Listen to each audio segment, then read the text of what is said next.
रहा था और जब मैं प्रार्थना किया तो सचमुच परमेश्वर ने मेरे प्रिय इस वचन को मुझे दिया। हालेलुया। इस कलाम को परमेश्वर ने मुझे दिया और जब मैं इसे पढ़ा और पढ़ के समझने की कोशिश किया तो बहुत सारी बातें, जैसे यहाँ पर लिखी, सुनो यहोवा का हाथ ऐसा छोटा नहीं हो गया। कई बार हम गुनाह कर जाते हैं, कई बार हम अपने हाथों को बहुत बड़ा समझने लगते हैं, कई बार हम सोचते हैं कि हमारा हाथ बहुत बड़ा हो चुका है, अब हमें परमेश्वर की आवश्यकता नहीं है। कई बार हम अपने हाथों के द्वारा काम करने की कोशिश करते हैं और हमें ऐसा लगता है कि सचमुच अब तो हम अच्छा काम कर रहे हैं, हम अच्छी सेवकाई कर रहे हैं, हम अच्छी मिनिस्ट्री कर रहे हैं, अब हमें परमेश्वर की आवश्यकता नहीं। बहुत बार लोग क्या करते हैं, मेरे प्रिय, ऐसे ही विचार को अपने जिंदगी में बना लेते हैं, लेकिन परमेश्वर अपने वचन के द्वारा हमसे बातचीत करता है। परमेश्वर अपने वचन के द्वारा हमसे बोलता है कि सुनो मेरा हाथ ऐसा छोटा नहीं हो गया कि वह उद्धार ना कर सके, है ना, और ना मैं ऐसा बहरा हो गया है कि वह सुन ना सके, है ना। परमेश्वर का हाथ ऐसा छोटा नहीं हुआ। कई बार मैं और आप चिल्लाते हैं, कई बार मेरा और आपका जीवन जो चिल्लाने जैसा हो जाता है। ओ प्रभु सुनता नहीं है, ओ परमेश्वर सुनता नहीं है, ओ परमेश्वर देखता नहीं है। मेरे प्रियो, परमेश्वर अपनी वचन से कह रहा है कि ना तो उसका हाथ छोटा है, ना तो वो बहरा है, परंतु परमेश्वर क्यों नहीं सुनता। यहाँ लिखा है, परंतु तुम्हारे अधर्म के कामों ने तुमको तुम्हारे परमेश्वर से अलग कर दिया और तुम्हारे पापों के कारण उसका मुंह तुमसे ऐसा छिपा है कि वह नहीं सुनता। हालेलुया। बहुत बार हम लोग परमेश्वर से प्रार्थना करते हैं, बहुत बार हम परमेश्वर के पास में जाते हैं और वो हमें महसूस नहीं होता।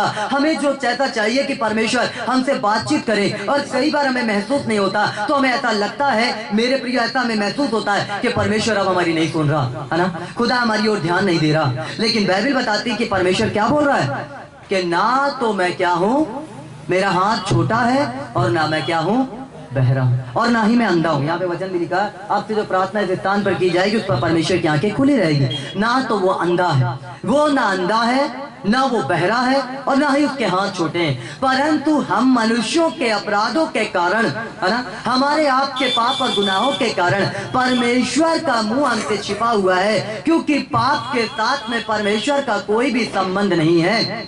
इस संसार के अंदर जब लोग परमेश्वर को पुकारते हैं, जब लोग, आज कितने सारे लोग पीड़ाओं में हैं, आज कितने सारे लोग दुख और समस्याओं का सहते हैं, और वो चिल्लाते हैं कि प्रभु मेरी सुन ले, ए ईश्वर मेरी सुन ले, ए परमेश्वर मेरी पुकार सुन ले, और चिल्लाते और दुहाई देते और आवाज नहीं आती।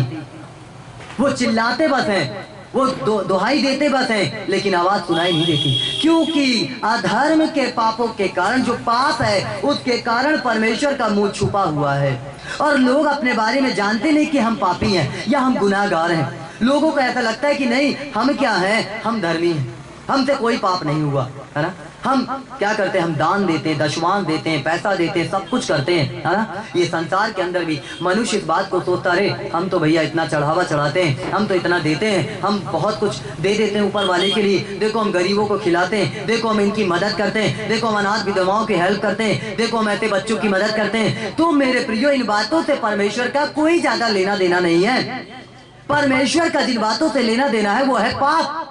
यदि पाप आपके जिंदगी में है तो आप अगर चिल्लाते रहेंगे, परमेश्वर सुनेगा नहीं, क्योंकि उसका जो मुंह है वो छिपा हुआ है ना, उसका जो मुंह है वो छिप गया है, क्योंकि तुम्हारे अधर्म के कामों ने तुमको पकड़ लिया है, और तुमको जब पकड़ लिया है, तुमको जब घेर लिया है, तब परमेश्वर का मुंह छुप गया है, और हम चिल्ला रहे हैं, हम दुहाई दे रहे हैं। आज बहुत सारे लोग मसीह में आने के बाद भी मेरे प्रियो, बहुत सारे लोग चिल्ला रहे हैं, दुहाई दे रहे हैं, लेकिन परमेश्वर नहीं सुन रहा, परमेश्वर कोई उत्तर नहीं दे रहा। वो दुआ कर रहे हैं, उपास कर रहे हैं, प्रार्थना कर रहे हैं, लेकिन परमेश्वर की जो आवाज है वो सुनाई नहीं दे रही।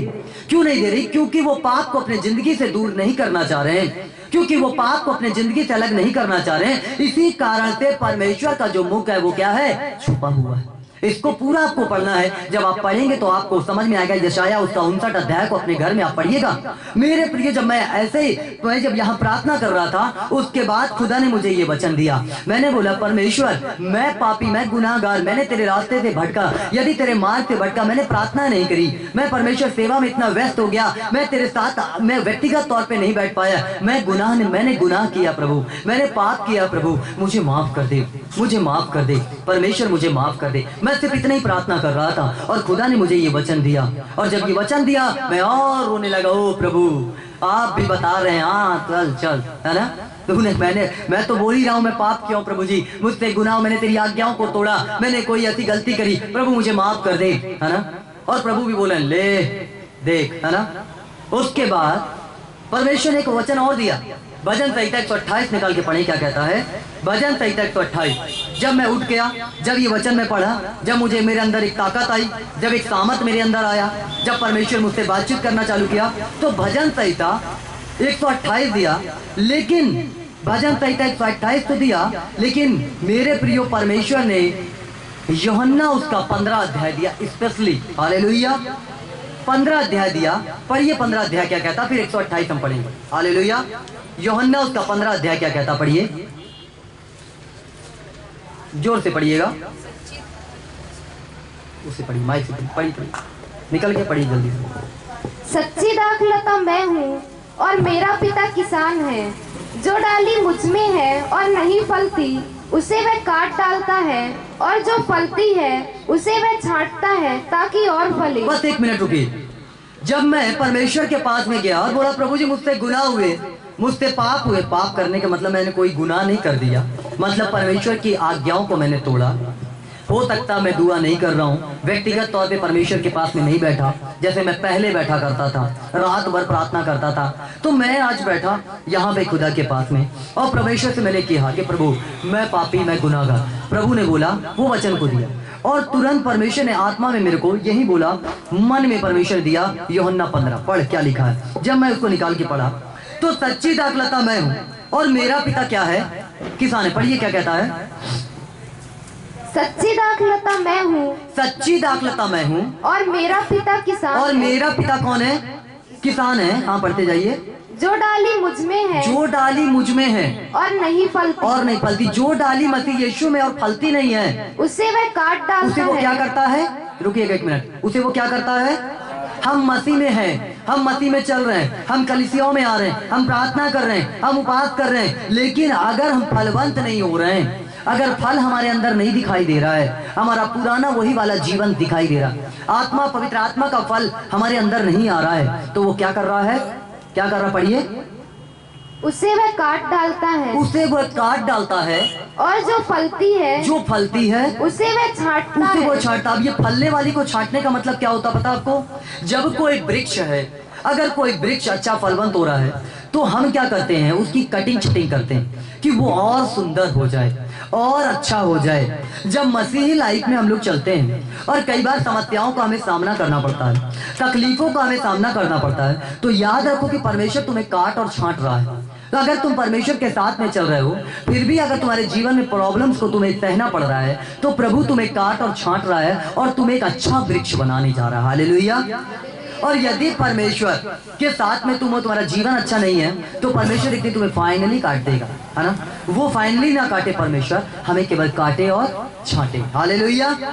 इस बात को अपनी जिंदगी में समझना। आगे बढ़िए क्या कहता है, ताकि और फले, ताकि और फले, है ना, ताकि वो क्या हो जाए, और फलवंत हो। अगर आप मसीह लाइफ में दुआ कर रहे हैं, आप प्रार्थना कर रहे हैं, आप उपवास कर रहे हैं, उसके बावजूद भी आपके जीवन में प्रॉब्लम्स आ रही हैं, उसके बावजूद भी आपके जीवन में समस्याओं को आपको सहना पड़ रहा है, तो इसका मतलब कहीं ना कहीं परमेश्वर आपसे और प्यार करना चाह रहा है, परमेश्वर आपसे और मिलाप करना चाह रहा है, परमेश्वर आपके साथ में और भी आपको चाहता है कि आप परमेश्वर के साथ में बैठें। इसलिए आपके जिंदगी में समस्याओं को परमेश्वर दे रहा है, ना कि इसलिए कि आपको काट के हमेशा के लिए अलग कर दे, परंतु इसलिए दे रहा है कि तुम बैठो परमेश्वर के साथ में। हो सकता है ये समस्या मानसिक रूप से हो सकता मन के अंदर बेचैनी हो सकता आपके परिवार में कोई दिक्कत हो सकता आपके समाज में कोई बातें हो सकता आपके परिवार के लोग आपके विरुद्ध में हो सकता है मेरे प्रिय ऐसी कोई बातें आपको जो परेशान कर रही हो।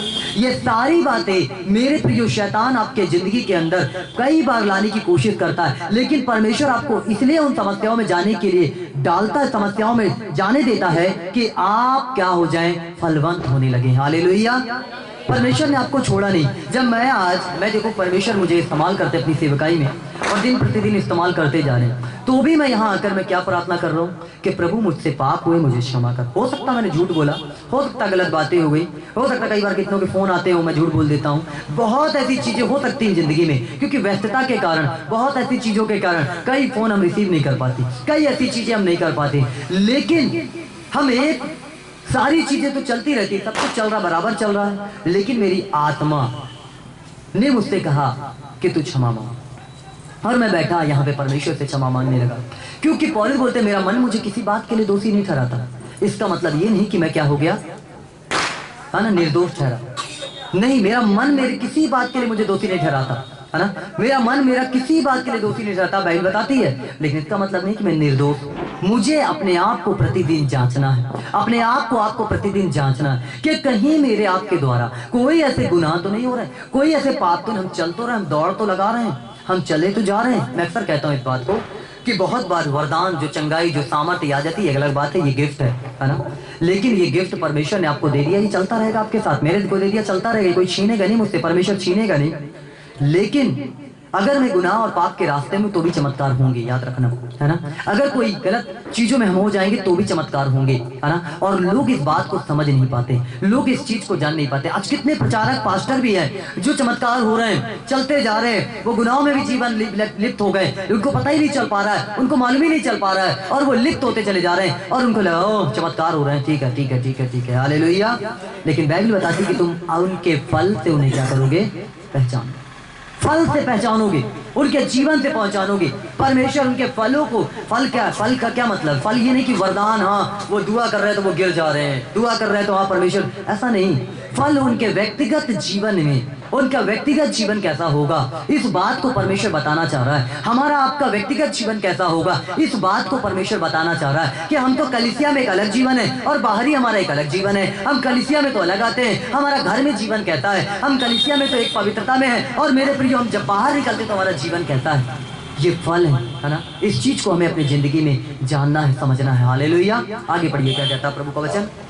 तुम तो उस वचन के कारण, तुम तो उस वचन के कारण जो मैंने तुमसे कहा है, जो मैंने तुमसे कहा है, शुद्ध हो। शुद्ध हो। हालेलुया। तुम तो उस वचन के कारण जो मैंने तुमसे कहा है, तुम क्या हो, शुद्ध हो। हालेलुया। मतलब कि परमेश्वर हमसे प्यार करता है। अगर हम वास्तव में अपने गुनाहों और पापों को मान के प्रभु के पास में जाते हैं तो प्रभु हमें क्षमा करता है, और कह रहा वचन में कि उस वचन के द्वारा जो मैंने तुम्हारे लिए कहा, तुम क्या हो, शुद्ध हो, है ना, शुद्ध हो। और इसमें हम ज्यादा नहीं पढ़ेंगे, हम एक बात और पढ़ लें कि यहाँ पर क्या कहता है। आप पढ़िए 12 पद से आगे, 12 पद पढ़िए, क्या कहता है। मेरी आज्ञा यह है, मेरी आज्ञा यह है कि जैसा मैंने तुमसे प्रेम रखा, कि जैसा मैंने तुमसे प्रेम रखा, वैसा ही तुम भी एक दूसरे से प्रेम रखो। वैसा ही तुम भी एक दूसरे से प्रेम रखो। इससे बड़ा प्रेम किसी का नहीं, इससे बड़ा प्रेम किसी का नहीं कि कोई अपने मित्रों के लिए अपना प्राण, कोई अपने मित्र के लिए अपना क्या दे, प्राण दे। आगे, मित्रों के लिए जो आज्ञा मैं तुम्हें देता हूँ, जो आज्ञा मैं तुम्हें देता हूँ, यदि उसे मानो, यदि तुम उसे मानो, तो तुम मेरे मित्र हो। तो तुम मेरे मित्र हो। अब यहाँ पे ध्यान से सुनना, तुम मेरे मित्र हो। अब आगे पढ़िए थोड़ा सा। अब से मैं तुम्हें दास ना कहूँगा, अब से मैं तुम्हें दास ना कहूँगा। देखिए क्या बता रहा है, अब से मैं तुम्हें दास ना कहूँगा, क्योंकि दास, पढ़िए, क्योंकि दास नहीं जानता, क्योंकि दास नहीं जानता कि उसका स्वामी क्या करता है, उसका स्वामी क्या करता है। हालेलुया। दास कभी नहीं जानता कि मालिक क्या करने वाले हैं। कभी कोई बताता अपने नौकर से, अरे मैं जाने वाला हूँ अभी बाहर घूमने के लिए, तो नहीं बताता। सबसे लास्ट में उसको बताएगा तो बताएगा। समझ रहे हो इस बात को। कभी भी मालिक अपने नौकर को कोई बात बताता नहीं है। यहाँ पर बोल रहा है कि अब से मैं तुम्हें दास ना कहूंगा, परंतु क्या कहूंगा, मित्र कहूंगा। और मित्र से हर एक इंसान अपनी बातें बता देता है। बताता है, बताता कि नहीं बताता। अपने दास से नहीं बोलेगा, लेकिन मित्र से बोल देगा, ओ मेरे जीवन में ऐसी समस्या है, सहेली सहेला, है ना, मेरे जीवन में ये प्रॉब्लम है ना, मेरे जीवन में ये तकलीफें हैं, है ना, बता देंगे। अपने मित्र से क्या कर देंगे। लेकिन अगर कोई दास है तो उसको क्या करेंगे, बताएंगे। दास का मतलब पादरी की बात नहीं कर रहा हूं मैं एक उदाहरण दे रहा हूं, है ना। मतलब कि मालिक अपने नौकर से बात नहीं बताएगा। यीशु मसीह यहाँ बोल रहा है कि मैं तुम्हें दास ना कहूंगा, अब से मैं तुम्हें अपना मित्र कहूंगा। तुम मेरे मित्र हो। क्या हो, तुम मेरे मित्र हो। और मित्र से हम लोग कैसे बातचीत करते हैं। अरे क्या बताऊं, मैं वहां गई थी, मैं वहां गया था, है ना, क्या बताएं, हम उस जगह पे गए थे, बता दें, पूरी बात बता देंगे। जो नहीं भी बताना वही बता देंगे मित्र से, है। बात ही बात में हम हाँ करके सब बता दिए, बता देते ना। मित्र से ही ये पता सुनो, परमेश्वर यही चाहता कि तुम्हें परमेश्वर मित्र बना लिया है। हालेलुया। यीशु मसीह ने आपको अपना मित्र बना लिया है। अब खुल के उससे बातचीत करो, खुल के उसको बताओ। दुनिया को बताने की जरूरत नहीं है, दुनिया को कहने की जरूरत नहीं है, तुमको यीशु मसीह को बता। मैं परमेश्वर के पास में बैठा, मैंने क्या बोला? एक मित्र के समान में बैठ गया। मैं जानता हूँ, मैं पहले से जानता हूँ इन वचनों को, और इसलिए मित्र के समान मैंने, ओ प्रभु मैं गुनाहगार हूँ, मैं रोने लगा, है ना। कई बार याकूब भी क्या करता था, है ना। मेरे प्रियो, आशीष को प्राप्त करना सीखो। परमेश्वर को एक एक पॉइंट पता है, परमेश्वर को एक एक बातें मालूम है कि तुम कैसे हो, तुम क्या सोचते हो, तुम क्या नहीं सोचते हो। लेकिन परमेश्वर सब कुछ जानता है। लेकिन फिर भी हमको परमेश्वर के पास जब हम जाते हैं तो अपने आप को धर्मी नहीं बताना, है ना। हमें क्या बोलना? प्रभु मुझ पापी पर दया कर, मुझ पर अनुग्रह कर, है ना। तू अनुग्रहकारी दयालु परमेश्वर, विलम्ब से कोप करने वाला। और जब ऐसा बोलते हो ना तो परमेश्वर आशीष देता है, परमेश्वर बरकत देता है। और तुरंत परमेश्वर ने एक वचन को दिया। भजन संहिता 128 को पढ़िए। अब क्या कहता है? एक प्रतिज्ञा परमेश्वर ने दी। इसके बाद जो परमेश्वर ने ये दिया कि तुम मेरे साथ बने रहो, है ना, तो फलवंत होगे। तो फल दिखना चाहिए। वो फल कैसा होगा? पढ़िए क्या कहता है भजन संहिता 128। क्या ही धन्य है, सुनो ध्यान से सुनना, क्या ही धन्य है हर एक जो यहोवा का भय मानता है। क्या लिखा है? क्या ही धन्य है पादरी, लिखा है। क्या ही धन्य है सेवक, लिखा है। क्या ही धन्य, पढ़िए फिर से।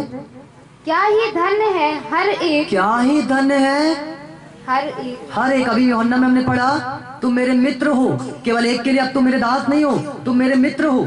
परमेश्वर के हम सब मित्र हैं, हम सब परमेश्वर के जन हैं। और यहाँ भजन संहिता 128 में क्या बोल रहा है?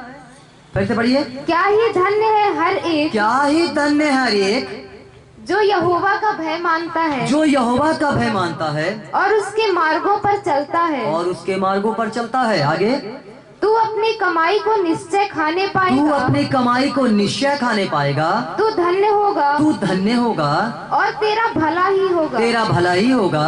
तेरे घर के भीतर, तेरे घर के भीतर तेरी स्त्री फलवंत दाखलता सी होगी, तेरी स्त्री फलवंत दाखलता सी होगी। तेरी मेज के चारों ओर, तेरे मेज के चारों ओर तेरे बालक जलपाई के पौधे से होंगे, तेरे बालक जलपाई के पौधे से होंगे। सुन, जो यहोवा का भय मानता हो। अरे सुनो, अब कान खोल के। यहाँ बोला सुनो, वहाँ क्या बोला अभी हम लोग को? यशायाह में क्या बोला? सुनो, यहोवा का कान ऐसा छोटा नहीं हो गया, यहोवा का हाथ ऐसा छोटा नहीं हो गया, है ना, कि वो क्या नहीं कर सकता, वो उद्धार ना कर सके, और ना वो ऐसा बहरा हो गया कि सुन ना सके। वहाँ पे परमेश्वर बोला, लेकिन यहाँ बोल रहा कि सुन। यहाँ हम लोग को बोला तुम लोग अपने कान को खोल लो। हालेलुया। यहाँ हम लोग के लिए बोल रहा, जो हम मित्र बन चुके, मित्रों के लिए बात हो रही। पढ़ो क्या कहता है लास्ट में। सुन, हाँ, जो पुरुष यहोवा का भय मानता हो, जो पुरुष यहोवा का भय मानता हो, वह ऐसी ही आशीष पाएगा। वो ऐसी ही आशीष पाएगा। आशीष कौन सी? जो अभी आपने पढ़ी ऊपर से, कि क्या होगा? तुम अपनी कमाई को निश्चय खाने, ये नहीं अरे तू खाएगा कमाई, नहीं, निश्चय तुम ना मरोगे। किसने कहा था? शैतान ने उससे कहा था, हवा से कहा था, है ना। शैतान ने किससे कह दिया? हवा से कह दिया कि तुम निश्चय ना मरोगे, है ना। देखो कौन है ना, तुम निश्चय ना मरोगे। ये बात किससे कह दिया? हवा से कह दिया, निश्चय लगा दिया। अरे नाना, वो बोलती है कि अरे परमेश्वर ने हमें बरजा है, हमें को यहाँ पे फल हम नहीं कर सकते। बोला अरे तुम खाओगे, निश्चय नहीं मरोगे। खा के तो देखो, खा लिया, और खाने के बाद शारीरिक रूप से मरने की बात नहीं हो रही है, शारीरिक रूप से मरण की बात नहीं हो रही है, आत्मा मर गई, है ना। आत्मा जो था वो क्या हो गया? उसका मर गया। उसका हवा का आत्मा क्या हो गया? मर गया, है ना। मेरे प्रियो, आत्मिक जीवन वो मर गई, आत्मिक जीवन उसका तबाह हो गया। यहाँ पर भी क्या पढ़, फिर से पढ़िए क्या कह रहा है। हाँ, सुन, जो यहोवा का भय मानता हो, हाँ, वह ऐसी ही आशीष पाएगा। हाँ, यहोवा तुझे सिय्योन से आशीष दे, हाँ, और तू जीवन भर यरूशलेम का कुशल देखता रहे। बिल्कुल। आगे, वरन तू अपने नाती पोतों को भी देखने पाए। अच्छा, आगे, इज़राइल को शांति मिले। इज़राइल को शांति मिले। हालेलुया।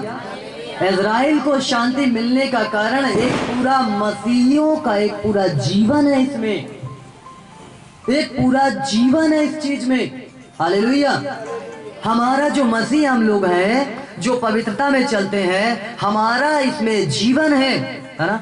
हमारा इसमें क्या है? जीवन है। और इस जीवन को हमें एक्सेप्ट करना है, इस जीवन को हमें देखना है, इस जीवन को हमें समझना है कि भजन संहिता 128 में जब यशाया की बातों को, जो यशाया की तुम्हारे अधर्म के कामों ने परमेश्वर के क्या कर दिया?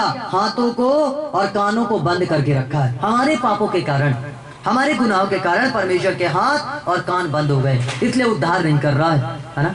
अब जब हम मेरे प्रिय मित्र बन जाएंगे और पापों की क्षमा मांग लेंगे और उसके बाद उससे बातचीत करेंगे और परमेश्वर के साथ में संगति रखेंगे, तो इस बात को हम देखेंगे तो भजन संहिता 128 में जो ब्लेसिंग है, जो आशीष है, वो हमारे जीवन के लिए बन गई। हालेलुया। वो हमारे जीवन के लिए तैयार हो गई। मैं भी इस बात को देखता हूँ कि बहुत सारे लोग इस जगह को देखकर बड़े खुश होते हैं और बहुत सारे लोग नफरत भी करने लगे। हाँ, अरे वहाँ नहीं जाना, वहाँ पे जाओगे वहाँ धर्म बदल देंगे, है ना? यहाँ पे मत जाना। अभी इतने सारे लोग, आज मेरे साल 12 साल से लोग मेरे साथ जुड़े हैं और 12 साल से जितने भी जुड़े, एक भी बता दे आके किसी का धर्म बदल गया हो। हाँ, जिंदगी जरूर बदल गई। लोग दारू पीते थे, लोग गुनाह में थे, लोग पाप में थे, लोग व्यभिचार में थे, लोग चोरी में थे, बीमार थे, ठीक हो गए, है ना? और वही नाम है सबका, है ना? कोई ये पीटर नहीं बन गया, कोई जॉन नहीं बन गया, कोई कुछ, कोई वो मसीह नहीं बन गया, सब प्रभु यीशु मसीह के बच्चे बने और सब प्रभु यीशु मसीह के। बाइबल में एक जगह लिखा हुआ है कि एक अनजाने ईश्वर की, जब पौलुस कुरिन्थियों में घूम रहा था तो मेरे प्रियो वहां पर लोग खूब भक्ति करते थे, बहुत सारे भगवान थे वहां पर, और लोग अलग अलग तरीके से क्या करते थे? अपना अपना आराधना करते थे, पूजा पाठ करते थे। सो जब पौलुस वहां घूम रहा था तो वहां पर एक मंदिर थी और वो मंदिर में कोई भगवान नहीं थे और वो मंदिर खाली थी। और जब पौलुस घूम रहा था तो पौलुस बोलता है कि ये जो मंदिर है किसकी है? बोले ये अनजाने ईश्वर की है। बोले ये कौन है? बोले ये अनजाना ईश्वर है। तो पौलुस बोला वाह, मैं उसी ईश्वर की ओर से आया हूँ। हालेलुया। मैं उसी अनजाने ईश्वर की ओर से आया हूँ, अब तुम उसके बारे में जान लो, है ना? अगर कोई अनजाने ईश्वर को भी मानता है तो हम उसी अनजाने ईश्वर की ओर से आए। हालेलुया। और वो अनजाना ईश्वर कोई और नहीं है, वो प्रभु यीशु मसीह है और उसके बारे में हमें जानना चाहिए, उसके बारे में हमें समझना चाहिए। ये धरती और आकाश को बनाने वाला, इस पूरे संसार को बनाने वाला वो यीशु मसीह, उसी ईश्वर की ओर से हम लोग आए। हालेलुया। सभी को तो हमने जगह दिया, उसको भी थोड़ा सा जगह दे दो। हालेलुया। और जब थोड़ा सा उसको जगह दोगे तो बाकी का जगह वो अपने आप कर लेगा। हालेलुया। फिर वो जीवन को चेंज कर देगा, वो लाइफ को चेंज कर देगा, वो आपके जीवन को परिवर्तित कर देगा, वो आपके जीवन में से बीमारियों को अलग कर देगा, आपके जीवन में से श्रापों को दूर कर देगा, भजन संहिता 128 के आशीषों को देगा। क्योंकि यशाया की जब पुस्तक को हमने पढ़ा, भविष्यवक्ता की पुस्तक को पढ़ा, तो हमने देखा कि वहां पर कह रहा है, परमेश्वर खुद बोल रहा है कि मेरे हाथ इतने छोटे नहीं हो गए और ना मैं इतना बहरा हो गया कि सुन ना सकूं, परंतु तुम्हारे अधर्म के कामों ने, तुम्हारे पापों ने मुझे तुमसे दूर कर दिया।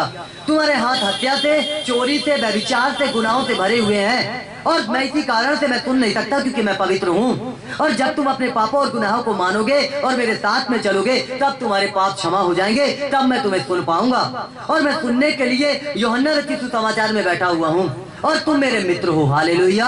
और मैं यूहन्ना रचित सुसमाचार से तुम्हारी बातों को सुन रहा हूँ। जब तुम पाप में थे, गुनाह में थे और तुम्हारा मेरा कोई लेना देना नहीं था, लेकिन अब यूहन्ना रचित सुसमाचार के अनुसार मेरा और तुम्हारा लेना देना है। हालेलुया।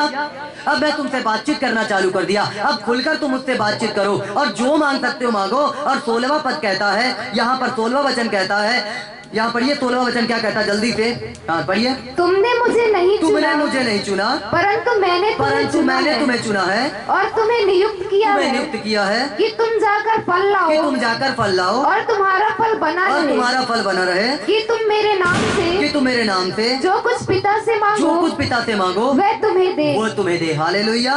देखो, अब तुम मेरे मित्र बन चुके हो, अब जो कुछ तुम पिता से मांगोगे मेरे नाम से वो तुम्हारे मिल जाएगा। हालेलुया।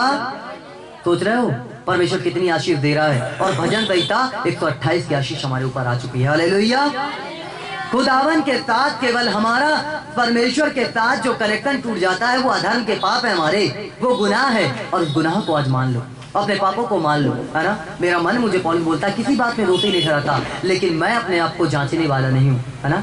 मैं भी दुआ करता हूँ, दुष्ट आत्माएं निकलती हैं, लोग चंगे होते हैं, छुटकारा प्राप्त करते हैं, लेकिन मैं यहाँ कर से प्रार्थना कर रहा हूँ, प्रभु मुझ पापी पर दया कर। खुदावन मुझ पर मैं बोल सकता था, ओ प्रभु मैं तो तेरा दास हूँ, मैं तो धर्मी हूँ, मुझ पर क्या दिक्कत। मैंने ऐसा कुछ नहीं बोला, कुछ नहीं बोला। ओ प्रभु बड़ा चमत्कार कर रहा है तू तो, ओ प्रभु मैं बहुत धर्मी हूँ, नहीं बोला। मैंने बोला मैं पापी हूँ प्रभु, मुझ पापी पर दया कर। और खुदा ने मुझ पर दया करी। तुरंत परमेश्वर ने वचन दिया, ले ले ले ले, हालेलुया। मेरे आपके जिंदगी में परमेश्वर इस आशीष को देना चाहता है ना। अपनी आत्मा को तैयार करो, अपने मन को तैयार करो, परमेश्वर वचन के द्वारा आप सबको आशीष दे। तो आइए हम अपनी आंखों को बंद करें और सचमुच परमेश्वर के साथ जब हम जुड़े हैं, परमेश्वर के साथ जब हम लोग जुड़े हुए हैं, तो हम परमेश्वर के साथ में चलें और परमेश्वर सचमुच हमें आशीष दे।